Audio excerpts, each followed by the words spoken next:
Hello, അസ്സലാമു അലൈക്കും. 7ാം ക്ലാസ്സിൽ അറബിക് പരീക്ഷ എഴുതാൻ പോകുന്ന എൻ്റെ എല്ലാ പ്രിയപ്പെട്ട കുട്ടികളോടും വളരെ പ്രധാനപ്പെട്ട നിങ്ങൾ അറബി എക്സാമുമായി ബന്ധപ്പെട്ട് ശ്രദ്ധിക്കേണ്ടുന്ന ഒരു കാര്യമാണ് വീഡിയോയിൽ പറയാൻ പോകുന്നത്. റെഡിയാണല്ലോ? യെസ്. അപ്പോൾ ചില ആളുകൾക്ക് സാറിന് പരിചയം ഉണ്ടാവും. സാറിൻ്റെ പേര് സഹീർ എന്നാണ്. എജുപോർട്ടിൽ അറബിക്ക് എടുത്തുകൊണ്ടിരിക്കുന്ന സാറാണ്. ഓക്കെ.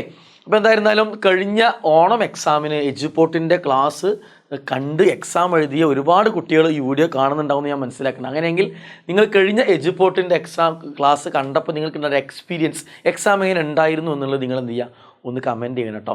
ഓക്കെ. അതേപോലെ തന്നെ ചില കുട്ടികളൊക്കെ ഈ വീഡിയോ കാണാൻ വന്നിട്ടുണ്ടാവും. നിങ്ങളെ 8ാം ക്ലാസ്സിലോ 9ഓ 10ഓ +1 +2ലൊക്കെ പഠിക്കുന്ന സുഹൃത്തുക്കളോ അല്ലെങ്കിൽ നിങ്ങളെ ജ്യേഷ്ഠനോ ജ്യേഷ്ഠത്തിയോ താത്തമാരോ കാക്കമാരൊക്കെ പറഞ്ഞിട്ടുണ്ടാവും, എജുപോർട്ടിൽ അറബി ക്ലാസ് കണ്ടാൽ മതി, അതിൽ എന്തായാലും നല്ല അടിപൊളിയിൽ പറയുന്നുണ്ടാവും എന്നൊക്കെ പറഞ്ഞു വന്ന ആളുകളുണ്ടാവും.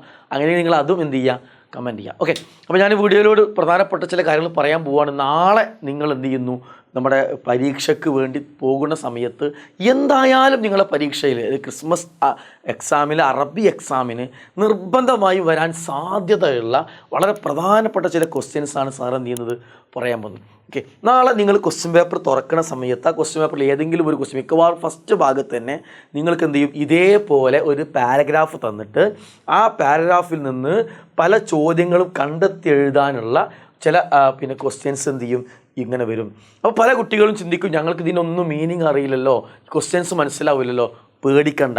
ഇങ്ങനെ ക്വസ്റ്റ്യൻ വരികയാണെങ്കിൽ ഈ ക്വസ്റ്റ്യൻസിന് മുഴുവനും ഏറ്റവും എളുപ്പത്തിൽ എങ്ങനെ ആൻസർ എഴുതാമെന്ന എല്ലാ ഐഡിയകളും നമ്മൾ എന്ത് ചെയ്യും, നമ്മുടെ ലൈവ് ക്ലാസ്സിൽ ഡിസ്കസ് ചെയ്യും. നിങ്ങൾ അവിടെ വന്നത് കിട്ടും. ഓക്കെ.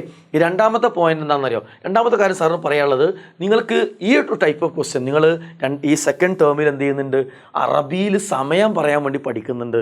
സോ സമയം തന്നിട്ട് ആ സമയം ക്ലോക്ക് കാണിച്ചിട്ട് സമയം എഴുതാനോ അതല്ലെങ്കിൽ സമയം അറബിയിൽ തന്നിട്ട് ക്ലോക്ക് കംപ്ലീറ്റ് ചെയ്യാനോ രീതിയിൽ ഏതെങ്കിലും ഒരു ക്വസ്റ്റ്യൻ നിർബന്ധമായിട്ടും നാളെ നിങ്ങൾ ക്വസ്റ്റ്യൻ പേപ്പർ തുറക്കുമ്പോൾ നിങ്ങൾക്ക് എന്ത് ചെയ്യാൻ പറ്റും, അവിടെ കാണാൻ പറ്റും.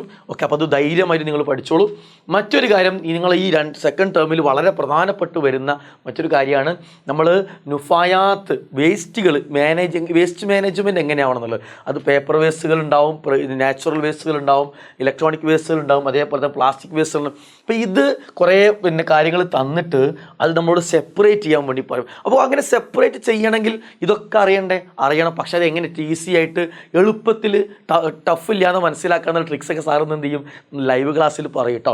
ഓക്കെ. ഇനി മറ്റൊന്ന് നിങ്ങൾ ധൈര്യമായി പഠിച്ചു പോകേണ്ട ഒരു സാധനം എന്താ വെച്ചാൽ, നിങ്ങളെ കുറിച്ചിട്ട് ഒരു ബയോഡാറ്റ തയ്യാറാക്കാൻ, സീറത്ത് ദാത്തിയെ തയ്യാറാക്കാനുള്ള ക്വസ്റ്റ്യൻ എന്തായാലും ഉണ്ടാവും. അപ്പോൾ വളരെ അടിപൊളിയായിട്ട് ഈസി ആയിട്ട് നമുക്ക് എങ്ങനെയാണ് ബയോഡാറ്റ തയ്യാറാക്കാം എന്നുള്ളത് നമുക്ക് എന്ത് ചെയ്യാൻ തരാം, നമുക്ക് നമ്മളെ വീഡിയോയിൽ ഇന്ന് ലൈവിൽ ഉണ്ടാവും. അത് നിങ്ങൾ പഠിക്കാം.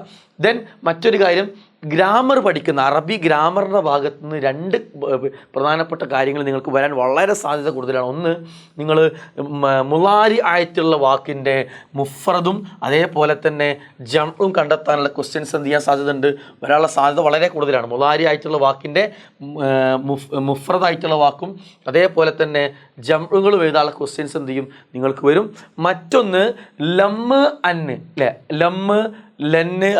ലമ്മ് അതേപോലെ തന്നെ അന്ന് കൈ, ഇത് 3 ഉപയോഗിക്കുമ്പോൾ മുളാരി ആയിട്ടുള്ള വാക്കിൽ എന്തൊക്കെയാണ് മാറ്റങ്ങൾ വരിക. ഓക്കെ. സാർ ഇത് കേൾക്കുമ്പോൾ ചിലപ്പോൾ നിങ്ങൾ വിചാരിക്കും, അതൊന്നും ഞങ്ങൾ പഠിച്ചില്ല, ഞങ്ങൾക്കൊന്നും മനസ്സിലായിട്ടില്ല, ഞങ്ങൾക്ക് മുളാരിയും ഗ്രാമറൊന്നും അറിയില്ല. പക്ഷേ അതൊന്നും ബൈഹാർട്ട് പഠിക്കേണ്ട ബുദ്ധിമുട്ടുണ്ട്. ചില ട്രിക്കുകൾ മാത്രം, ചില ടിപ്സുകൾ അറിഞ്ഞാൽ നിങ്ങൾക്കത് എന്ത് ചെയ്യാം, ഫുൾ മാർക്ക് സ്കോർ ചെയ്യാം. സാർ അതൊക്കെ രാത്രി നടക്കുന്ന ലൈവിൽ പറയട്ടോ. ദെൻ മറ്റൊന്ന്, നമുക്ക് പഠിപ്പിച്ചിട്ടുള്ള കവിതയുടെ ലൈനുകൾ തന്നിട്ട് അതിനോട് മാച്ച് ചെയ്യുന്ന ചിത്രങ്ങൾ ചിലപ്പോൾ തരും. അതല്ലെങ്കിൽ ചിത്രങ്ങൾ വേറെ സ്റ്റേറ്റ്മെൻറ്റ്. ഇങ്ങനെ കവിതൻ്റെ ലൈന് മീനിങ്ങിനോടോ അതല്ലെങ്കിൽ ചിത്രത്തിനോടോ മാച്ച് ചെയ്ത് എടുത്തെഴുതാനുള്ള ടൈപ്പ് ഓഫ് ക്വസ്റ്റ്യൻ നിങ്ങൾക്ക് എന്ത് ചെയ്യാൻ സാധ്യതയുണ്ട്, വളരെ പ്രധാനപ്പെട്ട് വരാൻ സാധ്യതയുള്ള ഒരു ടൈപ്പ് ഓഫ് ക്വസ്റ്റ്യൻ ആണ്. അപ്പോൾ ഈ രീതിയിൽ നിങ്ങളോട് ഈ എക്സാമിന് പ്രിപ്പയർ ചെയ്യുമ്പോൾ നിങ്ങളോട് സാറിന് സൂചിപ്പിക്കാനുള്ളതെന്ന് വെച്ച് കഴിഞ്ഞാൽ ഈ ക്വസ്റ്റ്യൻസൊക്കെ വരാൻ സാധ്യതയുണ്ട്. ഇങ്ങനത്തെ ക്വസ്റ്റ്യൻസ് വന്നാൽ അറബി അറിയാത്ത, അറബി തീരെ പഠിക്കാത്ത, മനസ്സിലാവാത്ത കുട്ടികൾക്ക് വളരെ ഈസി ആയിട്ട് എക്സാം പേപ്പർ കയ്യിൽ കിട്ടുന്ന സമയത്ത് തന്നെ അടിപൊളിയായിട്ട് എഴുതാനുള്ള എല്ലാ ട്രിക്സും ടിപ്സും സാറിൻ്റെ വീഡിയോയിൽ പറയും. ഓക്കെ, അപ്പോൾ ഈ വീഡിയോ നിങ്ങൾക്ക് ഉപകാരപ്പെട്ടിട്ടുണ്ടാവുമെന്ന് സാറ് മനസ്സിലാക്കണം. അപ്പോൾ അതുകൊണ്ട് എന്ത് ചെയ്യണം, നിങ്ങളെല്ലാ ആളുകളും ഒന്ന് ലൈക്ക് ചെയ്യണം വീഡിയോ. മറ്റു നിങ്ങളെ എല്ലാ ഫ്രണ്ട്സിലേക്കും നിങ്ങൾ എന്ത് ചെയ്യണം, ഈ വീഡിയോൻ്റെ ലിങ്ക് നിങ്ങൾ ഷെയർ ചെയ്യണം കേട്ടോ. പിന്നെ നിങ്ങൾ വീഡിയോനെ കുറിച്ചുള്ള കമൻറ്റ്സ് ഇതിന് താഴെ നിങ്ങൾ കമൻറ്റ് ചെയ്യണം. സാറ് എന്തൊക്കെയാണ് നിങ്ങൾക്ക് ആവശ്യം ആ രീതിയിലൊക്കെ നിങ്ങൾ കമൻറ്റ് ചെയ്ത് കഴിഞ്ഞാൽ സാർ എന്ത് ചെയ്യുന്നതോ അതെല്ലാം ഇന്ന് വരുന്ന വീഡിയോ ലൈവിൽ എന്ത് ചെയ്യും സാർ ഉൾപ്പെടുത്തി അടിപൊളി ക്ലാസ് നിങ്ങൾക്ക് എന്ത് ചെയ്യും, നിങ്ങളെ കാത്തിരിക്കുന്നുണ്ട്. ഒരു കാര്യം സാറ് ഗ്യാരണ്ടി പറയാം, നിങ്ങൾ എവിടെ പോയിട്ട് ഏത് കുട്ടിയുണ്ട് എജുപോർട്ട് കണ്ടിട്ടുള്ള ഒരു പ്രാവശ്യമെങ്കിലും എജുപോർട്ട് ക്ലാസ് കണ്ടിട്ടുള്ള ഏതൊരു കുട്ടിയോട് നിങ്ങൾ ചോദിച്ചോളൂ, അറബിക് എജുപോർട്ടിൽ നിങ്ങൾ വന്നു കഴിഞ്ഞാൽ ആ കുട്ടിക്ക് മറ്റെവിടെ നിന്ന് കിട്ടുന്ന ക്ലാസ്സിനേക്കാളും ഏറ്റവും അടിപൊളിയായിട്ട് അറബി ഒന്നും അറിയാത്ത കുട്ടികൾക്ക് അറബി ഈസി ആയിട്ട് എക്സാം അടിപൊളിയായിട്ട് എഴുതുന്ന ഒരുപാട് ട്രിക്സും ടിപ്സും നിങ്ങളെ സാധാരണത്തെ പോലെ ഇന്നും കാത്തിരിക്കുന്നുണ്ട്. അതുകൊണ്ട് നിങ്ങളെല്ലാ ഫ്രണ്ട്സിനെയും കൂട്ടി, മാക്സിമം ഫ്രണ്ട്സിനെ കൂട്ടി നിങ്ങൾ എന്ത് ചെയ്യുക, ഇന്ന് വീഡിയോയിൽ വരാം. ഓക്കെ, വരില്ല ഓക്കെ അല്ലേ? അപ്പോൾ നമുക്ക് എന്ത് ചെയ്യാം, ലൈവിൽ കാണാം കേട്ടോ. അസ്സലാമു അലൈക്കും.